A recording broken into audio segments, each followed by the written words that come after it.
Just hear me out. You said we were gonna go play mini golf. Frank West finally makes his next-gen debut on the Xbox One and the PS4 after his 5-year Deadrising hiatus. Besides combination vehicles and the new exosuits, the franchise hasn't really changed that much since 2011.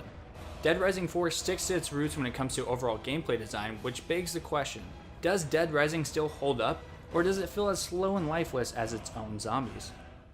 Fist bump. Seriously, come on. What, come on, everybody does it! It's like the in thing. The Deadrising franchise has always felt slightly off.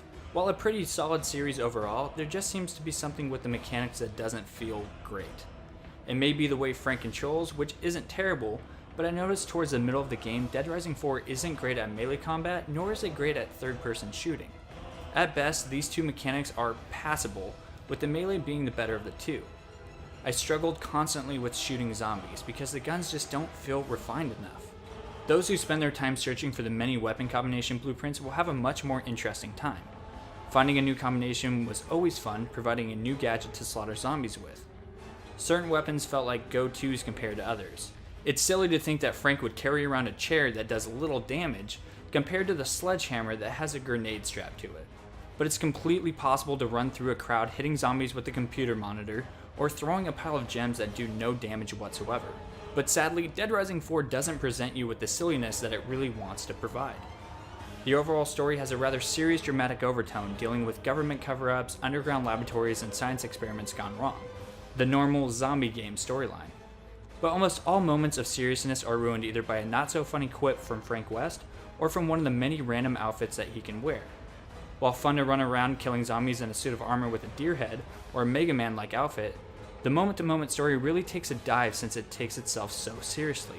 Frank feels like the only character that has a personality, and even he isn't a great character, especially because he is constantly at odds with his surroundings. The most impressive part of the game is the large amount of zombies the game can fill a screen with at once.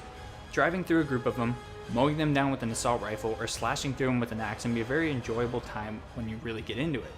And with the lack of time missions, which used to be a series staple, the game feels a bit more carefree. Deadrising is not a bad game necessarily, but it isn't without its flaws. The characters are bland, weapons feel weak at times, and ironically the world feels overall lifeless. But the game seems to be tailored towards more mindless engagement rather than giving you a roller coaster of a time. With a bit more fine-tuning, Deadrising 4 could stand tall against the other zombie games, but unfortunately, it just falls shy of being something great. What the hell are you talking about? What am I doing here? These pig-smelling idiots drugged and dragged me here. That's what I'm doing here. You a photographer? Yes, I work for National Geographic. They sent me up here to shoot the local indigenous vermin. Oh, look, I found you all.